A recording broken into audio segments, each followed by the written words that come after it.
Today we have author Shannon McNear. Shannon, thanks so much for joining us. Thank you for having me. This is going to be fun. Yes, I'm excited. So tell us a little bit about yourself. Okay. So first of all, I'm a nerd. I'm a nerd too. We can be nerds together. I am a military wife, mother of many. I affectionately refer to my family as the Barbarian Horde because we are not. We also homeschool, but we're not your stereotypical quiet, mannerly, large family. We're loud. We're all dramatic, and so drama llamas is what I call us all. So I'm also, and I love books. I've always loved to read. I honestly can't remember learning how to read. I think I was like 4, and so writing was, I guess, the next step from that. But I also serve as worship leader and youth leader at our church. As I was saying earlier, like I'm not busy enough, with homeschooling kids. My youngest is entering her last year of high school, so it's a completely new season of life here, and we have some grandbabies coming along, and it's really exciting. So, well, congratulations on that. Thank you. Yeah. Thank so, you. how did you or I shouldn't say how, but when did you start writing? I was in 3rd grade. And I would just write these little 1-page stories about whatever came to mind. And I remember handing them into my teacher, and she'd just kind of grin at me and write extra credit across the top. And so I guess, the writing bug just bit me early. And I actually wrote my first novel at age 15. And God would make me wait 30 years for my first publishing contract, and he was very clear that I was to wait on him and not, that was when a lot of people would lose patience with the industry in the process and self-publish, and I felt a very firm, no, that's not what I'm meant to do. And then the way it happened, it was very cool and magical. And so well, what kind of books do you write? Well, I started out writing fantasy, actually. Christian fantasy, and it's not your typical elves, dragons, and wizards type of fantasy. It was more like speculative future history. So it actually had a historical flavor. I know one of the questions that you said you were going to ask is why did I choose to write historical fiction? Probably historical chose me. Because initially I was just interested in anything fantasy-wise, and at one point I got really deep into researching bladesmithing because I had a character who was a bladesmith and I wanted to get it right and wanted to get in his head, and so I was very, again, nerdy about the research on that and everything. But, when you study that, and of course you're borrowing, in fantasy you're free to borrow elements from wherever and just kind of stick it in your story world. With historical, it's very different because you're bound to whatever was actually in that time period.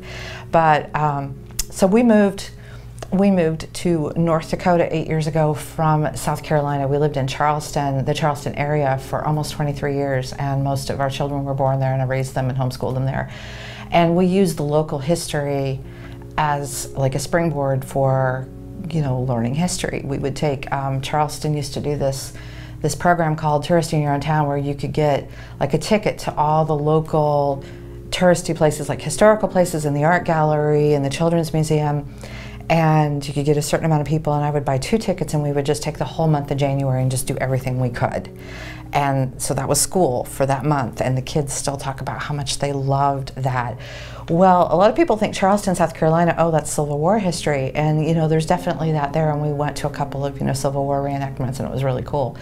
But for some reason, it was the Revolutionary War history that really bit me. And we attended, they had some events during the year that was the 240th anniversary of the Siege of Charleston. The British actually laid siege to Charleston for a month, 2 months, if I remember correctly, before Charleston fell to them. And of course, in Charleston history, they don't talk about that a whole lot because that was British and everything. But there's this whole second half of the Revolutionary War that a lot of people don't learn and they don't know. But it was what they called the Southern Campaign. And we didn't technically militarily win the Revolutionary War, but we wore them out strategically.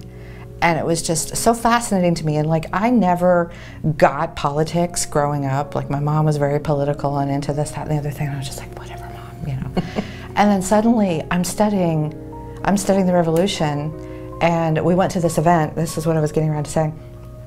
There's these 3 historical plantations on the Ashley River outside of Charleston, and each one had like a component that represented the Revolution, and we just happened to wind up at the British encampment. And so I started hearing, you know, a little bit of their perspective, and of course, like, one of the things that like sparked a story for me, I later found out was actually a reenactor myth. And that was really cool, like finding out the truth and everything, and then trying to fit my story around that. But I actually started studying the Revolution from the British and Loyalist point of view, and that story is told from that point of view. And it was so fascinating to me. Like, for the first time, I understood politics, and it like opened up history in a whole new way for me. And from that point on, and when God opened the door for a publishing contract, it was historical. It was a Revolutionary War story. And so I kind of haven't looked back, and I love it. You know, I love the challenge of weaving a fictional story around what the actual facts were, and getting it as right as I can, and making it as real as I can without, you know, without gratuitous detail or content, but at the same time being real to human nature and being real to history, and yeah. So no. yeah, that's obviously, it's a passion. I couldn't tell. Like I said, nerd. Definitely nerd. Yeah. No, so. I love it. I mean, as a reader, I really enjoy. I've said this, you know, several times for the viewers. You know, they know I've said this, but it's so fun to learn when it's like you're not learning. Mm-hmm. You know, if I were to have to sit down and read about the Revolutionary War, I wouldn't do it. Oh, yeah. But when you're in an engaging, in stories, and yes. that's how I like to learn. And some of my favorite books growing up were historical novels, or like the Little House books. I was like all about Laura for a while, you know. But there were a handful of things that were novels or like loosely based on history, and I still remember them. Like, the story still resonates with me, and so I hope I do that for readers as well. Yes. For some of these things. So, well, I have started reading The Blue Cloak, and when I was telling her this off camera, she's like, "Oh, I started with the hardest emotionally." Yeah, yeah. And so give a little background on this, because, you know, in the author's note, you had said that it was difficult to write because of the topic and everything. So give a little background on that. So most of my stories in print are historical romance, which I still have like a good dose of like adventure and the other stuff going on. I've actually gotten pretty good feedback from male readers, so it's not all like romantic fluff.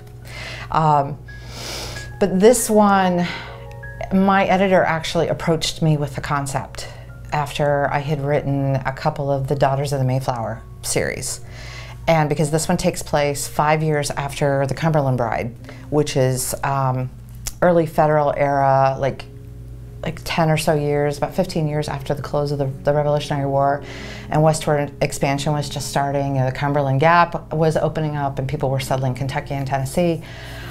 So this story actually takes place five years after that, and the genre is probably most properly slotted as historical suspense meets true crime.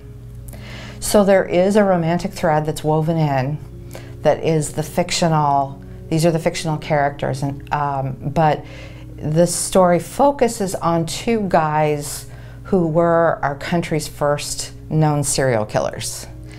And what we know of them, we don't know a whole lot about them, but what we know of them is that their fathers, or at least the one guy's father, was a loyalist, a Tory, during the Revolutionary War, and probably the things that they witnessed, because there were a lot of atrocities committed by both sides in the backcountry of the Carolinas. And so if they grew up witnessing these things and it kind of imprinted on them, they kind of made it clear that they didn't really have a lot of regard for cultural mores or, you know, moral rules. and they just wanted what they wanted, and they did it for fun. And I know there are people who have a really hard time with the concept that, you know, evil is a real thing, that it's not just you know, a thing that our society constructs, and it's not subjective, it is an objective thing. I feel like these guys kind of prove that it, you know, it is an objective reality. And so she asked me, and I looked at it, and I honestly had to pray over it really hard, because I thought, you know, she had this series that she was in the process of putting together for Barbara Publishing that was true crime, you know, a fictional story set against the backdrop of some true crime situation. And I'm like, how can this be redemptive? You know, and how dark, because this one has some really hard moments, and how dark is too dark for a Christian to write? And the answer I kept getting is, well, is God stronger than the darkness or not? And, you know, of course, it's all in how you handle a story. You know, you can do it without, you know, there is some detail, but not gratuitous. You know, it's not just thrown in there for shock value. Mm-hmm. And at the same time, I had to stay true to the story. And then I found out that so these two guys, like, just kind of rampaged around the countryside in Kentucky and Tennessee for like 6 months to a year. And they had 3 women in tow that it was pretty clear that they like shared between them. But the youngest was actually the legal wife of the younger of the 2 men. And then come to find out, she was a Baptist preacher's daughter. So the story question that kicked me off at the beginning was, how in the world could that have happened? And then everything else just kind of like unpacked around that. And so really, it's her story, and it's really as much a story of like spiritual warfare as it is, you know, the history or whatever. But yeah, emotionally, it was tough to write. There were moments that it was hard to go there, and also hard to put a believable romance that was going to be, you know, winsome enough for somebody to hang with the darkness and around that. And I had, you know, I've had a few readers go, oh, I kind of felt like, you know, these 2 characters were a little bit too dimensional. It's like, you know, you're just not going to hit that sweet spot for every reader, right, you know, to begin with. But yeah, so that's kind of the story behind that story. Sure. And now, what do you have coming up in the future here? Okay. Well, my next book is actually releasing in December, and it is the first of a planned 3-book series centering around the lost colony of Roanoke Island. Okay. If you're familiar at all with that concept. Okay, so they were the actual first attempt at an English settlement in the New World about 20 years or so before Jamestown in Virginia. Not North Dakota. Yeah, no, yeah, no. Oh, shoot. Yeah.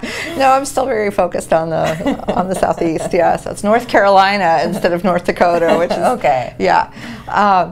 So anyway, like, these guys came, and there was, of course, there's a lot more to the history than, you know, I can unpack right here, but basically, like, they were dumped in a location where they were not expecting to be, and they had to make the best of it.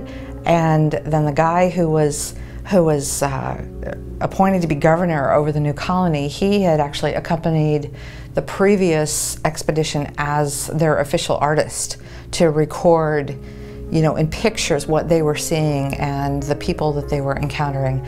And he just had the most beautiful artwork, and he helped make, you know, a map that was astonishingly accurate for the fact that it was, you know, 1580s, and they didn't have drones or airplanes or anything like that to image, you know, the coast. Mm-hmm. But for some reason, he was appointed governor when they came back in 1587, and he wound up having to return to England for supplies and reinforcements, and it was 3 years before he could make the return trip, and the colony was gone.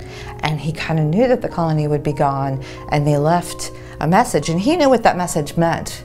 But then, like, this huge hurricane came up, and they weren't able to go follow up on the message, and they were basically like driven back across the ocean because it was so late in the year. And he never made it back. So he never, like, his daughter and newborn, his granddaughter was actually the first English child born in the New World, but he never saw them again. Hmm. And so my story is, what happened to them? Sure. And that's great.